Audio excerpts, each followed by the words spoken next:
good afternoon muli.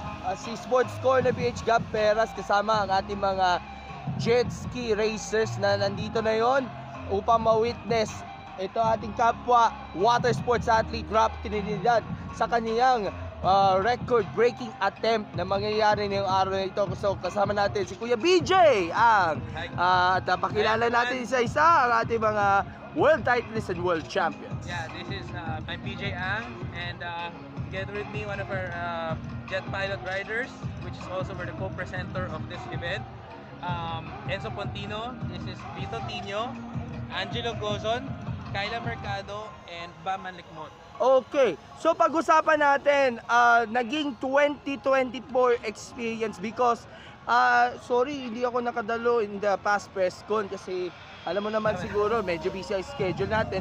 But of course, with these awards na napalanunan nyo, especially the world title sa iba't ibang mga tournaments like sa US, sa Europe, sa Thailand. Yes. Masasabi nyo ba na itong 2024 is considered as a big year na rin para sa lahat ng mga, sabihin natin, young jet ski racers, aside nga sa ating nakapanayam natin before na si Kuya Antonio Ignacio? Well, yeah, 2024 was one of the biggest year for Philippine jet ski racing, which is we've shown the true skills and talents of Filipino riders in the world stage. We have won multiple world titles and world rankings for our riders in the Philippines, and we are looking forward for better performance this year and more titles to win. Okay, pagkapanayam natin yung ating mga champion jet ski racers. So, ano ba yung mga napalanunan titles ninyo last year, and how do you cope up and manage your success pagdating nga sa 2025, considering na kayo nga world titleist na kayo na yon? Unahin natin si Enzo. Nakuha ko yung world championship sa Thailand, tapos yung win ko last year, yun yung fuel ko para magpanalo ulit this year. At sino ba ang kinoconsider nyong motivation or strength ninyo para lang makuha nyo yung titulo ninyo?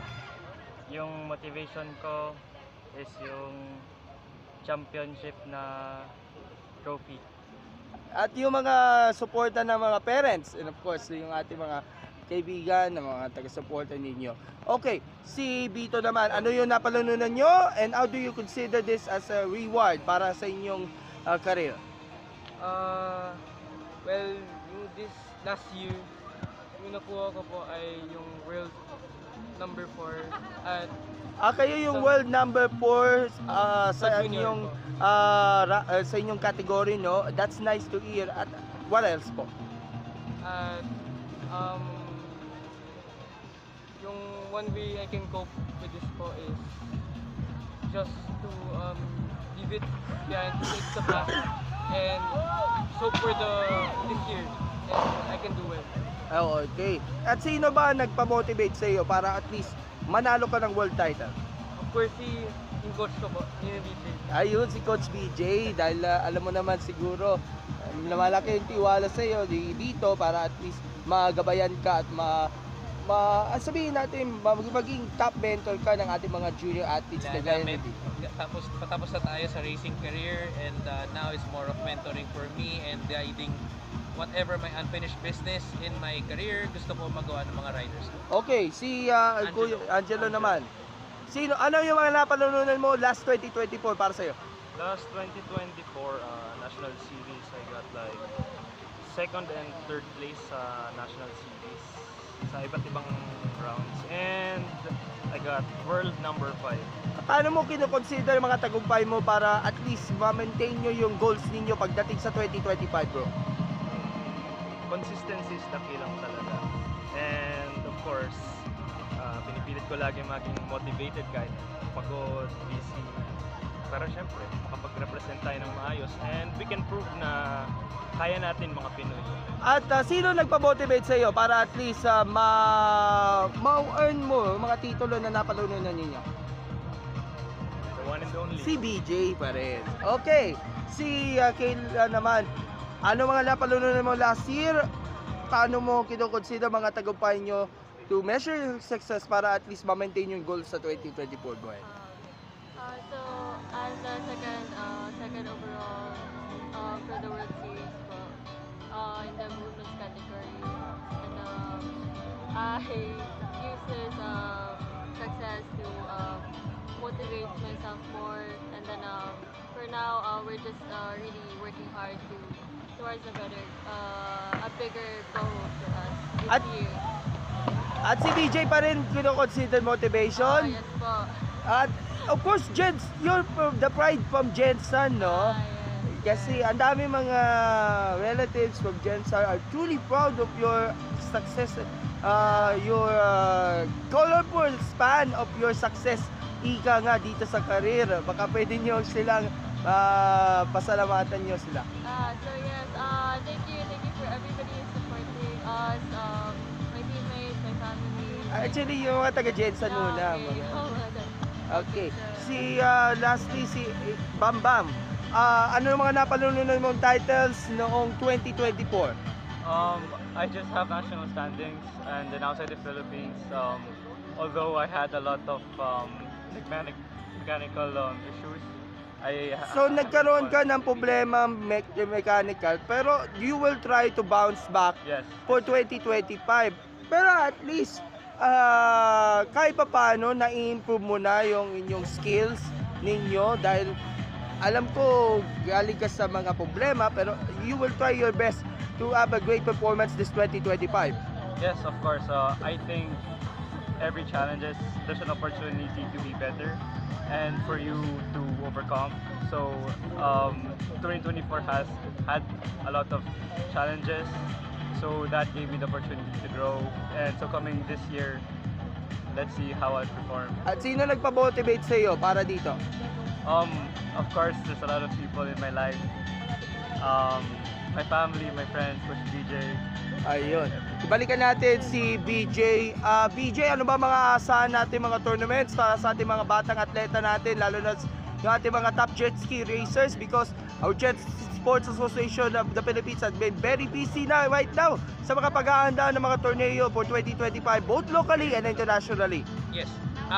First is the pinaghahandaan ng mga riders natin, which is the World Series, which will start in Osaka, Japan, this first week of May. Then the next will be in Belgium. Tentatively will be the US part stop of the tour, and lastly will be the Thailand finale, which is going to be on December. That is the current na pinaghahandaan nila, plus the invites from the outside of the country ng mga national riders natin, yung mga talagang titleist natin to participate in their events. How about sa mga locals naman?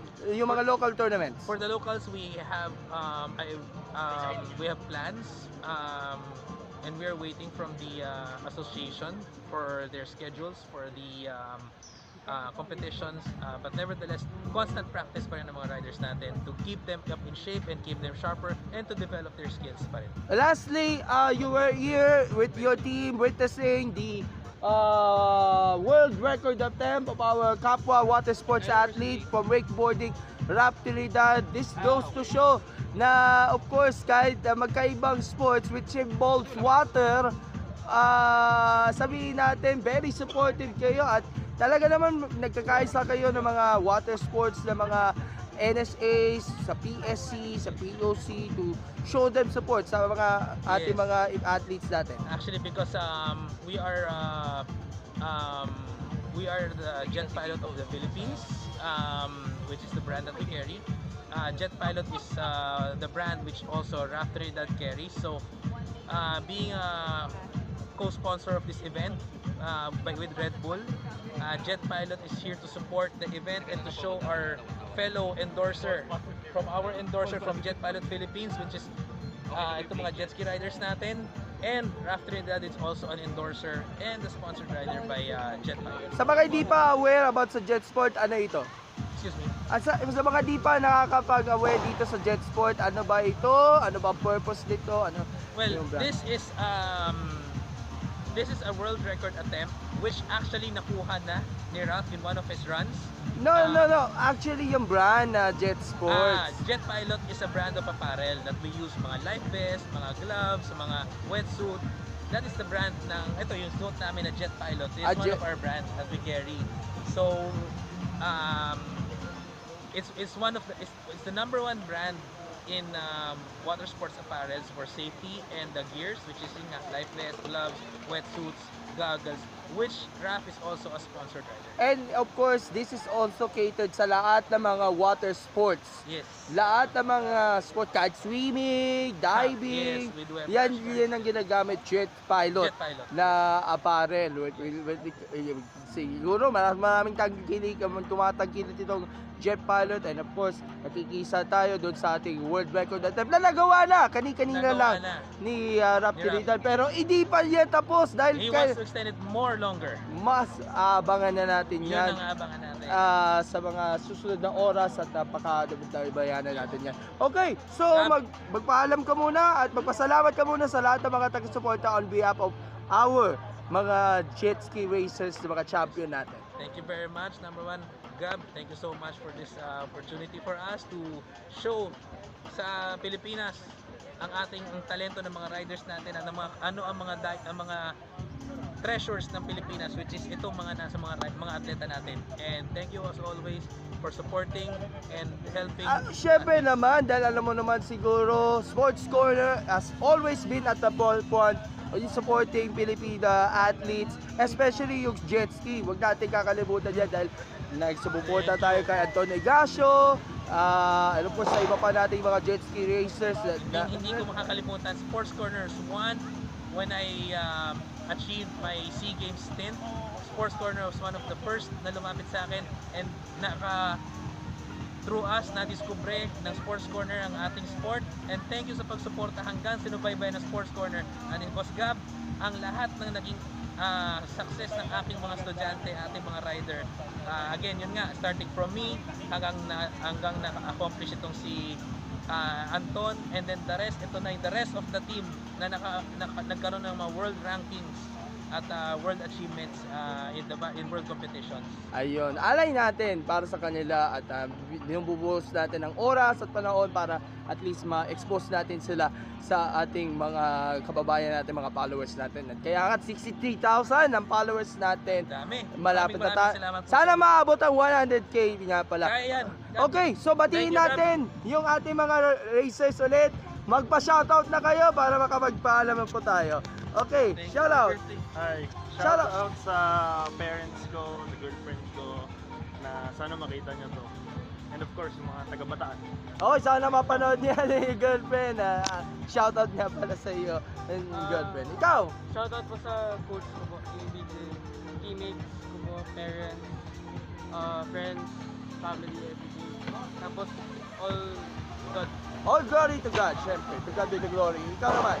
Shoutout sa family ko, tapos sa sponsors ko, Jet Pilot, Network Jet Sports, tapos Fast Power Sports Philippines. Okay, next.